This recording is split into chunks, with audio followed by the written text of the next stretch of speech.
We explained the Punic Wars. Rome had managed to conquer the Italian peninsula and now was looking to increase its trading presence in the rest of the Mediterranean with their neighbor in Sicily. Blocking their path to this next stage of their progress was the massive African trading state of Carthage. Carthage had been founded as a Phoenician colony in about 800 and controlled the trade in most of that part of the world. Rome took the first move by sending in the Roman legions into Sicily in 264. Carthage had a superior navy, as the Phoenicians had always been sailing people. Rome had very little naval skill at this time, and they also lacked a navy. So they built one, and then they learned how to use it, and they also learned to do what they did best, which was land wars, by hooking onto the enemy trireme and launching legion troops across onto the other ship.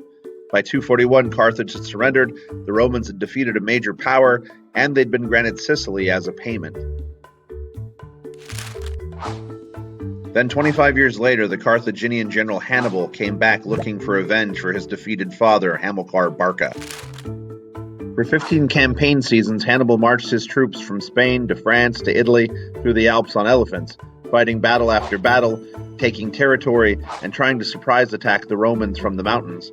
1/3 of his army would die on this expedition, but they pushed in until they reached the gates of Rome, and for some reason, the Romans were surprised to see him, even though they'd faced him at the Battle of Cannae, where Rome lost 40,000 troops.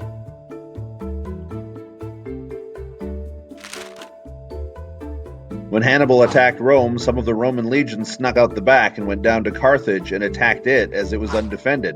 Hannibal returned quickly home to fight and lose at Zama.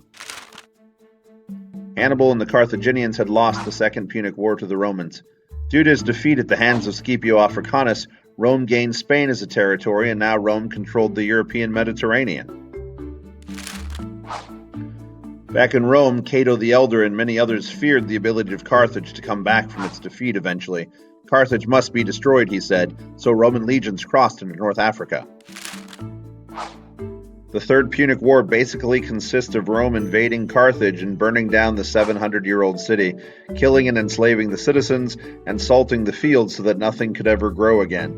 Carthage became a Roman province.